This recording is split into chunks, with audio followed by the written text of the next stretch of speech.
During the last 3 years, on an average, 600 to 1200 million cubic meters of water from Narmada Canal has released every year in the dry bed of Sabarmati, which gets stored in a stretch of 10.6 kilometers up to Vasna barrage. These are the words of Narendra Bhai.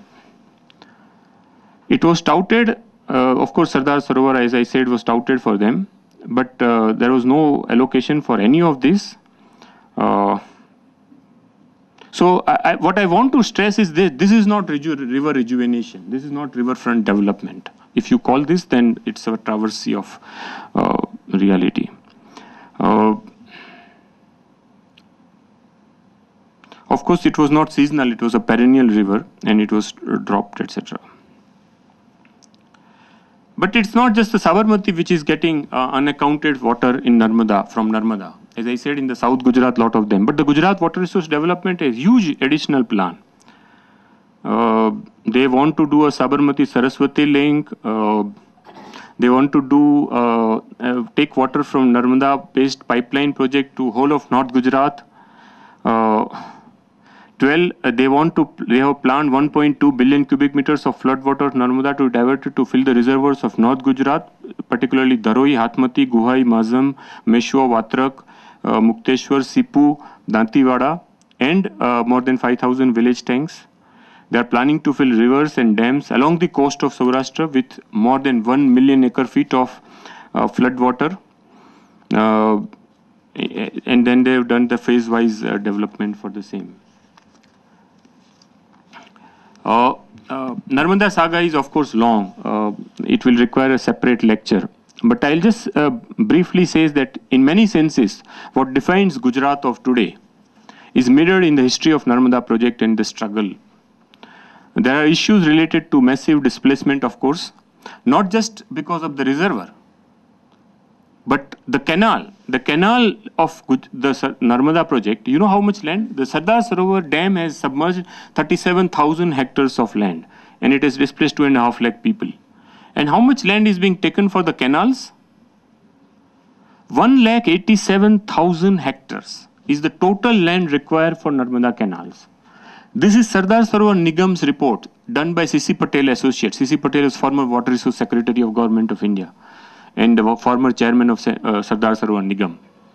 His estimate says that total land requirement for canals of Sardar Sarovar is 1.87 lakh hectares.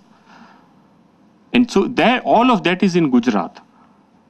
So you can imagine the kind of displacement, but will they get any rehabilitation? There is no rehabilitation for them. So there is the issue of massive displacement also in Gujarat and the downstream area. I'll come to that shortly.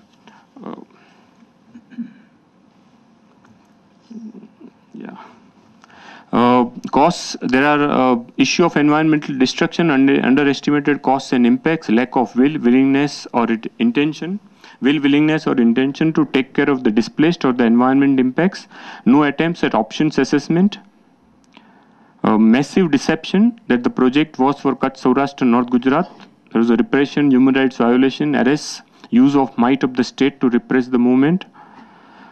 The movement has achieved a lot, though some people would like to dismiss it as a failure because they couldn't stop the dam. But that's not the only criteria to look at it. One can go into how the movement is successful in many respects. Of course, we couldn't stop the dam. That's the reality of also. The story is long and will require a separate this thing. But there is also a river downstream from Gujarat, from Sardar Sarovar. 180 kilometers of rivers within Gujarat. What did the Gujarat government have planned for that? Before the tribunal, when the discussion was going on, you know that there was a Narmada project came about because of the tribunal award, Narmada Water Disputes Tribunal Award in 1979. The tribunal was set up in 1969. The foundation stone was laid in 1961. But there was a dispute and hence they could not take up. When it was argued before the tribunal, Gujarat actually argued that there is a river downstream from Sardar Sarovar, they need water for it. They need water for it because people depend on it for fisheries, for people depend on it in navigation, because people depend on it for to stop salinity ingress, to reduce the pollution intake, and to ensure groundwater recharge, etc. They described all this, and tribunal report has says all this. So when the tribunal award came and the project was made, what did they do for downstream area? How much water they allocated for downstream area? Zero. Gujarat got 9 million acre feet of water, and 100%, in fact, more than 100% of is been allocated to Gujarat. Incidentally, because of the agitation, there was an independent review of the project. In 1992, independent review gave its report. And this is the first paragraph of its report on downstream area, which I would like to quote. It's very interesting because it concerns rivers.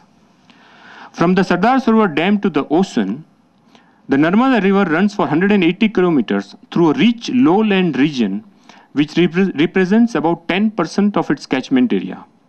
In the course of our environmental review, we sought information that described the ecology of this lower reach of the river, the estuary, and the near-shore regions in the Gulf of Cambay.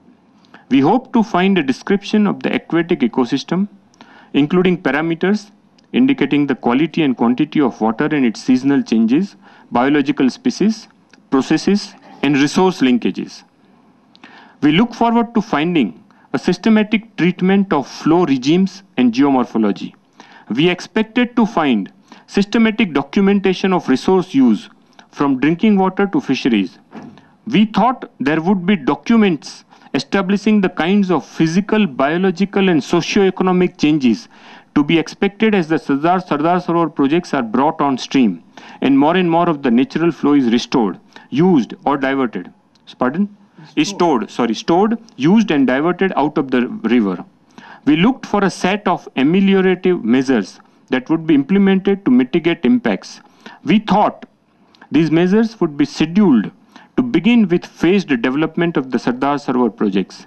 We hoped they would also be related to the cumulative impacts of the other developments on the Narmada further upstream, in particular the Narmada Sagar projects, and to the expansion of industrial activity in the downstream river basins in Gujarat itself. I forgot to add the next sentence. The next sentence says that we found none of this. This was in 1992. This was about a project which was considered the most studied project in India, most studied project ever in India. And this was an independent review done by the World Bank, established by the World Bank. And NBA actually opposed this in the initial phase. We were not sure what they were whether they were going to be independent. But this is the interest, is because this describes the river and various aspects related to the river. They wanted to look at it, but they found no information about it. There are no studies. There are a number of future projects that Gujarat has, Kalpsar river links. There are other massive projects, thermal power projects coming up in Kutch. There is a Delhi-Mumbai industrial corridor and development of huge number of even urban areas around them. There is a Dholera special investment zone. One of my friends says it will be so big that Sardar Sarovar project will look like a cottage industry. That's the program they have. This is a Kalpsar. To describe the Kalpsar project, they have a plan to have a